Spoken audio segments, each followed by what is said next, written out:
എമ്പുരാന് മുൻപ് ലൂസിഫറിന്റെ കഥ ചുരുക്കി പറയുക എന്ന ശ്രമകരമായ ടാസ്ക്കാണ് ചെയ്യാൻ ശ്രമിക്കുന്നത്. ചുരുങ്ങിയ സമയത്തിൽ ചെയ്യണമെന്ന് കരുതിയ റീക്യാപ്പ് വീഡിയോ വിചാരിച്ചതിലും നീണ്ടുപോയിട്ടുണ്ട്, ക്ഷമിക്കുക. ഇന്ത്യൻ രാഷ്ട്രീയത്തിലേക്ക് ഫണ്ടിങ്ങിന്റെ പേരിൽ വരുന്ന കണക്കറ്റ സമ്പത്തിന്റെ സ്രോതസ്സുകളെപ്പറ്റി ഗോവർദ്ധന്റെ ശബ്ദത്തിൽ ഒരു നരേഷനോടുകൂടി ലൂസിഫർ തുടങ്ങുന്നു.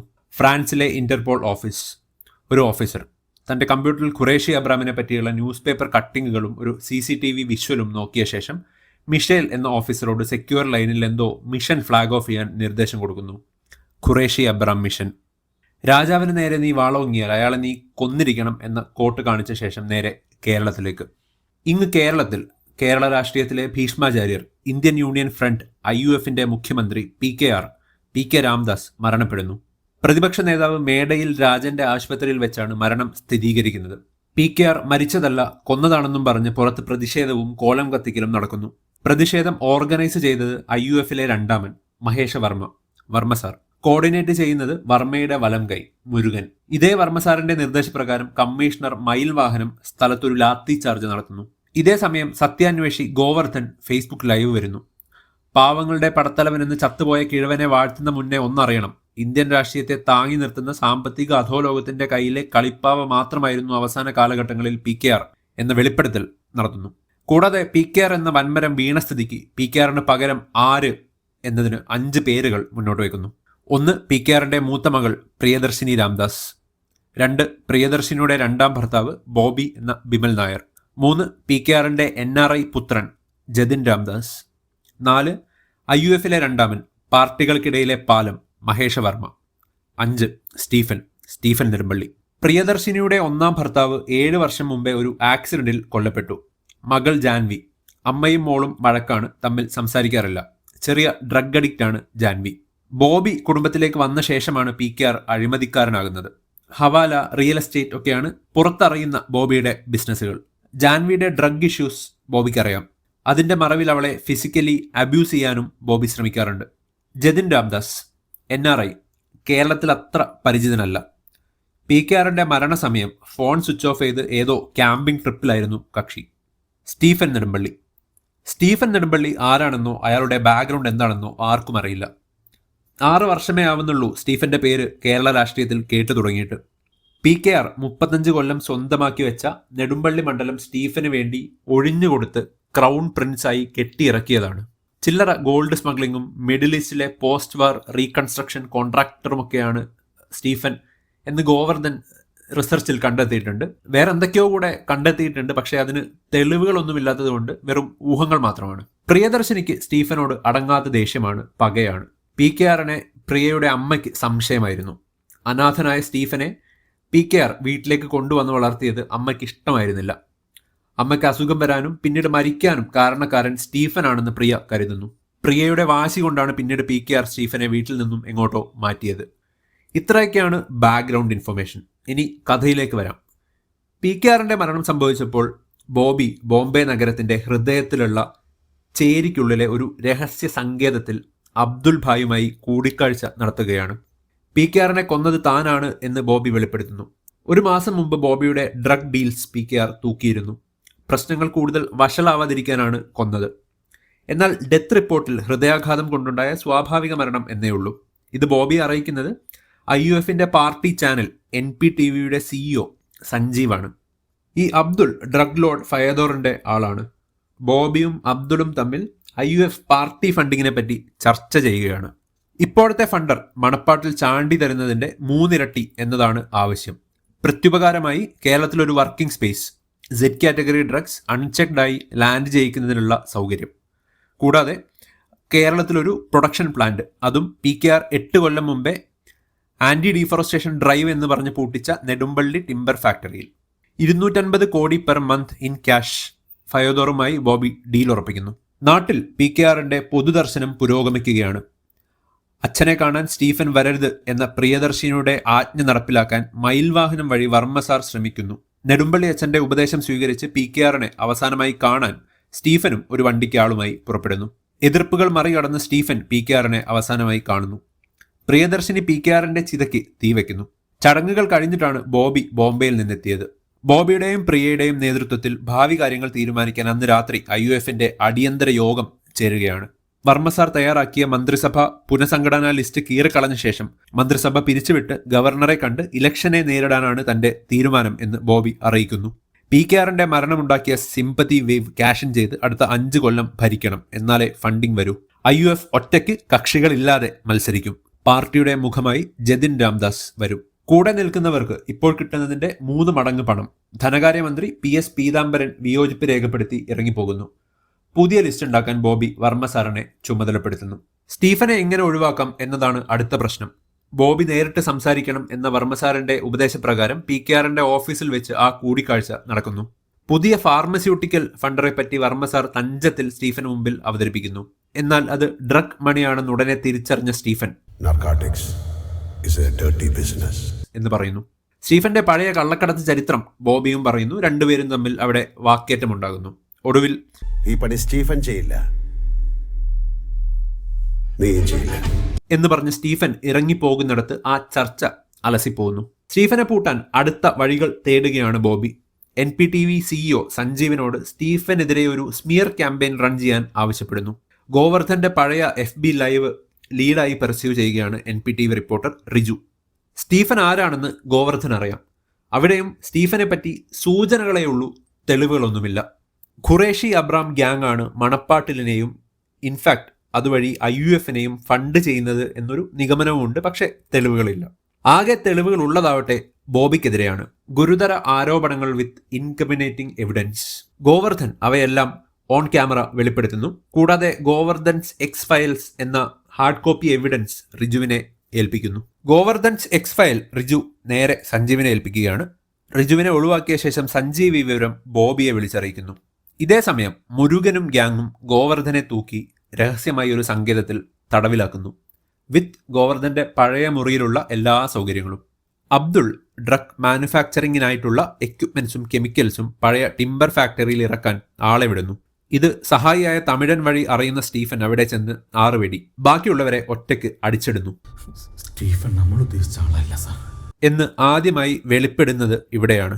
കൂടാതെ സ്റ്റീഫന്റെ നിഴൽ പോലെ നടന്ന അലോഷി ബോബിയുടെയും വർമ്മ സാറിന്റെയും ചാരനാണ്, ഏജന്റാണെന്നും മനസ്സിലാകുന്നു. ഈ കൊലപാതക കേസ് വെച്ച് സ്റ്റീഫനെ പൂട്ടാം എന്ന വിശ്വാസത്തിൽ ബോബി മയിൽ വാഹനത്തെ വിട്ട് ഫാക്ടറി പരിസരം സെർച്ച് ചെയ്യിക്കുന്നു. പക്ഷേ no dead body, no bullets, nothing. Cleanup job ചെയ്തത് തമിഴന്മാരുടെ ഗ്യാങ് ആണെന്നാണ് നമുക്ക് കിട്ടുന്ന സൂചന. അടുത്തതായി സ്റ്റീഫനെ പൂട്ടാൻ ബോബി ആ ബ്രഹ്മാസ്ത്രം പ്രയോഗിക്കുകയാണ്. അപർണ എന്നൊരു സ്ത്രീയും അവരുടെ കുഞ്ഞും സ്റ്റീഫന്റെ ആശ്രയ എന്ന ട്രസ്റ്റിൽ കഴിയുന്നുണ്ട്. യഥാർത്ഥത്തിൽ അലോഷിയാണ് ഈ കുഞ്ഞിന്റെ അച്ഛൻ. സ്റ്റീഫനെ അപകീർത്തിപ്പെടുത്താൻ സ്റ്റീഫനാണ് കുഞ്ഞിന്റെ അച്ഛനെന്നും ആശ്രയയുടെ മറവിൽ സ്റ്റീഫൻ അനവധി പീഡനങ്ങൾ നടത്തുന്നുണ്ടെന്നും അലോഷിയുടെ നിർബന്ധത്തിന് വഴങ്ങി അപർണ NPTVയിൽ ലൈവായി വെളിപ്പെടുത്തുന്നു. ജനം സ്റ്റീഫന് നേരെ തിരിയുന്നു. മയിൽവാഹനം സ്റ്റീഫനെ പോക്സോ അടക്കമുള്ള കേസുകളിട്ട് ആശ്രയയിൽ നിന്ന് അറസ്റ്റ് ചെയ്യുന്നു. അവിടെ വെച്ച് സ്റ്റീഫനും മയിൽവാഹനവും ഒന്ന് കൊമ്പ് കോർക്കുന്നുണ്ട്. സ്റ്റീഫൻ ജയിലിലാകുന്നു. ജയിലർ സ്റ്റീഫൻ ഒരു ഫോൺ എത്തിച്ചു കൊടുക്കുന്നു. സെയ്ദ് മസൂദ്, ഞാൻ രക്ഷിക്കാം എന്ന് വാഗ്ദാനം നൽകുന്നുണ്ടെങ്കിലും സ്റ്റീഫൻ നിരസിക്കുന്നു. ദൈവപുത്രൻ വരട്ടെ എന്നാണ് അയാൾ പറയുന്നത്. ദൈവപുത്രൻ വരുന്നു. ഇന്റർവെൽ. കേരളം യുവരാജാവിനെ വരവേൽക്കുന്നു. ചേച്ചി നിർബന്ധിച്ചിട്ടാണ് വന്നത്. PKRനോടോ IUFനോടോ തനിക്ക് യാതൊരു കമ്മിറ്റ്മെന്റ്സും ഇല്ല എന്ന് ജതിൻ പറയുന്നുണ്ട്. ബോബി ഏർപ്പാടാക്കിയ ഗ്രൂമിംഗ് ആൻഡ് മേക്ക് ഓവർ ടീമിന്റെ കരവിരുതിന് ശേഷം ജതിൻ തന്റെ ആദ്യ പബ്ലിക് അപ്പിയറൻസ് നടത്തുന്നു. ആദ്യ പ്രസംഗത്തിൽ തന്നെ ജനത്തെ അയാൾ കയ്യിലെടുക്കുന്നു, കൈയടിപ്പിക്കുന്നു. ഫയദോർ കേരളത്തിലേക്ക് റോഡ് മാർഗവും കടൽ മാർഗവും അയച്ച 1000 കോടിയുടെ consignment Saeed Masood gang attack ചെയ്ത് തകർക്കുന്നു. 7 ദിവസത്തിനകം സ്റ്റീഫനെ ജയിലിൽ നിന്ന് റിലീസ് ചെയ്യണമെന്ന ഡിമാൻഡും സെയ്ദ് ഗ്യാങ് അബ്ദുളിന് മുമ്പിൽ വെക്കുന്നു. അബ്ദുൾ വിവരം ബോബിയെ അറിയിക്കുന്നു. ബോബി സ്റ്റീഫനെ വിടാൻ വേണ്ട ഏർപ്പാട് ചെയ്യാൻ വർമ്മയെ ചുമതലപ്പെടുത്തുന്നു. ആദ്യം വർമ്മ വിയോജിപ്പ് പ്രകടിപ്പിച്ചെങ്കിലും ബോബിയുടെ ഭീഷണിക്ക് വഴങ്ങുന്നു. വർമ്മ മേടയിൽ രാജൻ വഴി സ്റ്റീഫനെ ജയിലിൽ വെച്ച് തീർക്കാൻ ഭദ്രനെ വെച്ചൊരു വിഫല ശ്രമം നടത്തുന്നു. ശേഷം ജയിലിൽ വെച്ച് സ്റ്റീഫനുമായി വർമ്മ സാർ ഒരു കൂടിക്കാഴ്ച നടത്തുകയാണ്. ബോബിയെ പറ്റി സ്റ്റീഫനോട് കുറ്റം പറയുകയും ബോബിയെ ചതിച്ചില്ലാതാക്കാം എന്നൊരു ഐഡിയ മുന്നോട്ട് വെക്കുകയും ചെയ്യുന്നു. തന്റെ തന്തയല്ല, എന്റെ തന്ത എന്ന് പറഞ്ഞ് മഹേഷവർമ്മയെ സ്റ്റീഫൻ ഒഴിവാക്കാൻ ശ്രമിക്കുന്നുണ്ടെങ്കിലും മംഗലശ്ശേരി നീലകണ്ഠൻ തൊട്ട് പുഷ്പരാജ് വരെ നേരിട്ട അതേ അസ്തിത്വ പ്രശ്നം ചൂഷണം ചെയ്ത് തിരിച്ചടിക്കും. പോ എന്ന് പറഞ്ഞ് സ്റ്റീഫൻ വലിയും. പുറത്ത് ഹോസ്റ്റൽ റൂമിലിരുന്ന് അടിച്ച് ബോധം പോയ ജാൻവിയെ വാർഡൻ ഹോസ്പിറ്റലിലാക്കുന്നു. ഇതറിഞ്ഞ് ഹോസ്പിറ്റലിലേക്ക് വന്ന പ്രിയദർശിനിയുടെ മുന്നിൽ ജാൻവി മനസ്സ് തുറക്കുന്നു. ബോബിയുടെ അടുത്ത് നിന്ന് നേരിട്ട സെക്ഷൽ അബ്യൂസിനെ പറ്റി അടക്കം വെളിപ്പെടുത്തുന്നു.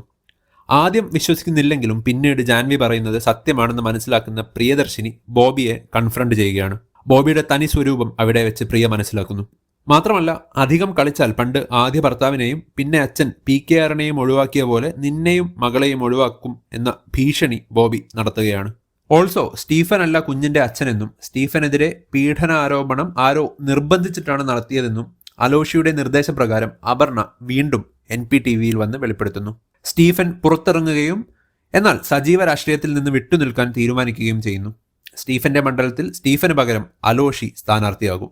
അവസാന അഭയമായി പണ്ട് അച്ഛൻ PKR പറഞ്ഞതുപ്രകാരം പ്രിയദർശിനി സ്റ്റീഫനെ വിളിക്കുകയാണ്. ഒന്ന് കാണണം എന്നറിയിക്കുന്നു. അമ്മയുടെ കല്ലറയെ സാക്ഷിയാക്കി ആ പഴയ പൊളിഞ്ഞ പള്ളിയിൽ വെച്ച് പ്രിയ സ്റ്റീഫനോട് തന്റെ വിഷമങ്ങൾ പറയുന്നു. പ്രശ്നങ്ങളെല്ലാം തീർപ്പാക്കാൻ ഫാദറിനോട് അവസാനമായി യാത്ര പറഞ്ഞ് സ്റ്റീഫൻ ഇറങ്ങുന്നു. 15-ാം വയസ്സിൽ കാണാതായ ശേഷം 26 വർഷം എവിടെയായിരുന്നു നീ എന്നൊരു സംശയം ഫാദർ സ്റ്റീഫനോടും PKR തന്റെ അച്ഛനാണോ എന്ന മറുചോദ്യം സ്റ്റീഫൻ ഫാദറോടും ചോദിക്കുന്നുണ്ടെങ്കിലും രണ്ടിനും പ്രോപ്പറായ ഒരു ഉത്തരമില്ല. ജാൻവിയുടെ കേസ് മറച്ചുവെക്കാൻ പ്രിയദർശിനിയോട് സെക്ഷൽ ഫേവർ ആവശ്യപ്പെട്ട മയിൽ വാഹനമെന്ന കള പറച്ച് സ്റ്റീഫൻ കളി ആരംഭിക്കുന്നു. നേരെ NPTV CEO സഞ്ജീവിന്റെയും ഭാര്യയും ചീഫ് എഡിറ്ററുമായ അരുന്ധതിയുടെയും ഫ്ളാറ്റിൽ ചെന്ന് NPTVയുടെ 45 കോടി കടം കൈയോടെ സെറ്റിൽ ചെയ്ത് NPTVയുടെ എഡിറ്റോറിയൽ പോളിസി ഇനി താൻ തീരുമാനിക്കുമെന്ന് അറിയിക്കുന്നു. പഴയ ഗോവർദ്ധൻസ് X-ഫയൽസ് NPTV വഴി സ്റ്റീഫൻ വഴി പ്രിയ വഴി ജതിനിലെത്തുന്നു. പിറ്റേ ദിവസം ജതിനും പ്രിയയും പ്രസ് കോൺഫറൻസ് വിളിച്ച് ബോബിക്കെതിരെയുള്ള തെളിവുകൾ പരസ്യപ്പെടുത്തുന്നു. ഈ സമയം ബോബി മുംബൈയിലാണ്. ജതിനെ വിളിച്ച് ബോബി ഭീഷണിപ്പെടുത്തുന്നുണ്ടെങ്കിലും ഞാൻ കേരളത്തിലേക്ക് വന്നത് നീ വിളിച്ചിട്ടല്ല, എൻ്റെ ഏട്ടൻ വിളിച്ചിട്ടാണ് എന്ന് ജതിൻ ബോബിയോട് തിരിച്ചടിക്കുന്നു. ഇതിനോടൊപ്പം സ്റ്റീഫന്റെ അച്ഛൻ ആരാണെന്നത് അവിടെ നിൽക്കട്ടെ, ഞാൻ സ്റ്റീഫന്റെ അനിയൻ തന്നെയാണെന്ന് മഹേഷ വർമ്മയോട് ജതിൻ പറയുന്നു. മഹേഷ വർമ്മയെ ഭീഷണിപ്പെടുത്തി കൂടെ നിർത്തുകയും ചെയ്യുന്നു. മുംബൈയിൽ നിന്ന് രാജ്യം വിടാൻ ശ്രമിക്കുന്ന ബോബിയെ അബ്ദുൾ പൊക്കുന്നു, ബന്ദിയാക്കുന്നു. NIA അറസ്റ്റ് ചെയ്യുന്ന മുമ്പേ ബോബിയെ തൂക്കാൻ കറുപ്പണിഞ്ഞ് സ്റ്റീഫനും സെയ്ദും മുംബൈയിലെത്തുന്നു. സെയ്ദ് ഗ്രൂപ്പ് അങ്ങനെ അധോലോകത്തിന്റെ രഹസ്യ കേന്ദ്രം അറ്റാക്ക് ചെയ്യുകയാണ്. ബോബി അയാളെ കെട്ടിയ കയർ ഉരുക്കി രക്ഷപ്പെടാൻ ശ്രമം നടത്തുന്നു. ഫയദോറും സ്ഥലത്തെത്തുന്നു. അതിനിടക്ക് സ്ഥലത്തെത്തിയ സ്റ്റീഫൻ ആന്റണി പെരുമ്പാവൂരിനൊരു സലാം വെക്കുന്നു. രക്ഷപ്പെടാൻ ശ്രമിച്ച ബോബിയെ അബ്ദുൾ തടയുന്നു. സംഘട്ടനത്തിനൊടുവിൽ അബ്ദുലിനെ തീർത്ത് പുറത്തിറങ്ങിയ ബോബി ചെന്നുപെടുന്നത് ഫയദോറിന്റെ മുന്നിൽ. സെയ്ദിന്റെ സ്നൈപ്പേഴ്സ് എന്നാൽ ഫയദോറിനെയും ടീമിനെയും നിമിഷ നേരം കൊണ്ട് വെടിവെച്ചിടുന്നു. സെയ്ദ് ബോബിയെ കെട്ടിയെടുത്ത് സ്റ്റീഫന്റെ മുമ്പിൽ എത്തിക്കുന്നു. സ്റ്റീഫൻ പ്രിയയെ വിളിച്ച് എന്ത് ചെയ്യണം എന്ന് ചോദിച്ചപ്പോൾ പ്രിയ എന്ന് പറയുന്നു. പഴയ നിയമത്തിലെ എസെക്കിയിൽ 25:17 വചനം ചൊല്ലി ഞാൻ ഒരേ ഒരു രാജാവാണെന്ന് പ്രഖ്യാപിച്ച് സ്റ്റീഫൻ ബോബിയെ ക്ലോസ് റേഞ്ചിൽ ഷൂട്ട് ചെയ്യുന്നു. ബിമൽ നായർ മുംബൈ അധോലോകത്തിലെ വെടിവെപ്പിൽ ദുരൂഹമായി കൊല്ലപ്പെട്ടു എന്ന് മാത്രമാണ് പുറത്തു വന്ന വാർത്ത. വാർത്ത അറിഞ്ഞ ശേഷം നാട്ടിൽ മുരുകനും അലോഷിയും തമ്മിലൊരു കൂടിക്കാഴ്ച നടക്കുന്നു. മുരുകൻ യഥാർത്ഥത്തിൽ സ്റ്റീഫന്റെ ഏജന്റാണ്. അപ്പുറത്ത് അലോഷിയാണെങ്കിൽ ഇപ്പുറത്ത് മുരുകൻ. അലോഷിക്ക് ചതിക്കുള്ള മരണശിക്ഷ സ്റ്റീഫൻ വിധിക്കുന്നു. മുരുകൻ അത് നടപ്പിലാക്കുന്നു. ഒരു മര്യാദ വേണ്ടേ? നേരത്തെ തട്ടിക്കൊണ്ടുപോയ ഗോവർദ്ധനെ മുരുകൻ ആശ്രയയിൽ എത്തിക്കുന്നു. കൂടെ സ്റ്റീഫന്റെ ഒരു കത്തും. സ്റ്റീഫനെ പറ്റി ഗോവർദ്ധൻ മനസ്സിലാക്കിയതൊക്കെ സത്യമാണ്. തിരഞ്ഞെടുത്ത വഴി തുടരുക എന്നതാണ് കത്തിന്റെ ഉള്ളടക്കം. കൂടെ ഒരു സമ്മാനവും, പണ്ട് വിട്ടിട്ടുപോയ ഭാര്യയും കുഞ്ഞും. ജതിൻ രാംദാസ് സത്യപ്രതിജ്ഞ ചെയ്യുന്നു. ഇടവും വലവുമായി പ്രിയദർശിനിയും പീതാംബരനുമുണ്ട്. ഇത്രയും നാൾ ദൈവത്തിന്റെ സ്വന്തം നാടിനെ കാത്തതും ഇനി അങ്ങോട്ട് കാക്കാൻ പോകുന്നതും ദൈവമല്ല, സ്വർഗത്തിൽ നിന്ന് പുറത്താക്കപ്പെട്ട മാലാഖയായ ലൂസിഫർ ആണ് എന്ന സ്റ്റീഫന്റെ വോയിസ് ഓവറോടുകൂടെ മെയിൻ കഥ അവസാനിക്കുന്നു. ഇനി ടെയിൽ എൻഡ്. റഷ്യയിലെ അൺഡിസ്ക്ലോസ്ഡ് ലൊക്കേഷൻ. പറന്നിറങ്ങുന്ന ഹെലികോപ്റ്റർ. കോപ്റ്ററിൽ നിന്നിറങ്ങിയ ആളെ സ്വീകരിക്കാൻ സെയ്ദ് വെയിറ്റ് ചെയ്യുന്നു. ഗോൾഡ് സ്മഗ്ലിംഗ് കാർട്ടലിലെ സംഘാനി സെയ്ദിനെ വിളിച്ച് ഭീഷണിപ്പെടുത്തുകയാണ്. ഞാൻ മൈൻ ചെയ്ത് പോർബന്തറിൽ എത്തിച്ച സാധനം വിൽക്കണ്ടെന്ന് പറയാൻ നീ ആരാടാ? ഒസാമയുടെ മോനാണോ അതോ ദാവൂദോ? മറുതലക്കലെ പേര് കേട്ട് സംഘാനി ഞെട്ടുന്നു. ഖുറേഷിയെ പറ്റിയുള്ള കുറച്ച് ന്യൂസ് പേപ്പർ കട്ടിങ്ങുകളാണ് ഔട്ട്രോ സോങ്ങിൽ മിന്നിമായുന്നത്. നാർക്കോട്ടിക് സാമ്രാജ്യങ്ങളെ നേരിടുന്ന നെസസറി ഈവിൾ ആണത്രേ ഖുറേഷി. ഏഷ്യയിലെയും ആഫ്രിക്കയിലെയും 13 ഡ്രഗ് ലോർഡ്സ് അയാൾക്കെതിരെ ടീമപ്പ് ചെയ്തിട്ടുണ്ട്. ഖുറേഷി അബ്രാമിന്റെ കഥയാണ് എമ്പുരാൻ. കാത്തിരിക്കുന്നു. മാർച്ച് 27 മുരളീഗോപിയും പൃഥ്വിരാജ് സുകുമാരനും ഒരുക്കിവെച്ച വിസ്മയ കാഴ്ചകൾക്കായി.